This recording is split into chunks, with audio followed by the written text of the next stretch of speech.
Hello everyone and welcome back. In today's video, I'm going to show you how to delete or remove a row or multiple rows in Microsoft Excel step by step. Whether you're cleaning up your data or removing unwanted information, Excel makes it quick and easy. So let's get started. First, open Microsoft Excel on your computer and open a worksheet where you want to delete rows. To delete a single row, click on the row number on the left side of the worksheet to select the entire row. Next, right-click on the selected row number. From the menu that appears, click Delete. Excel will immediately remove the selected row, and the rows below it will move up automatically. Now let's see how to delete multiple rows.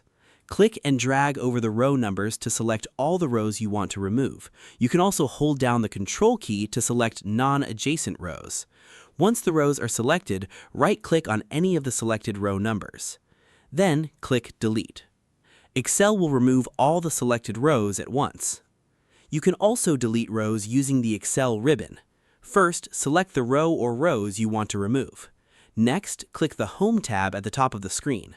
In the Cells group, click the Delete drop-down menu. Then choose Delete Sheet Rows. The selected rows will be deleted instantly. If you accidentally delete the wrong row, don't worry. Simply press Ctrl-Z on your keyboard to undo the action and restore the deleted rows. Once you're finished, save your workbook to keep your changes. And that's it. You've successfully learned how to delete or remove a row or multiple rows in Microsoft Excel.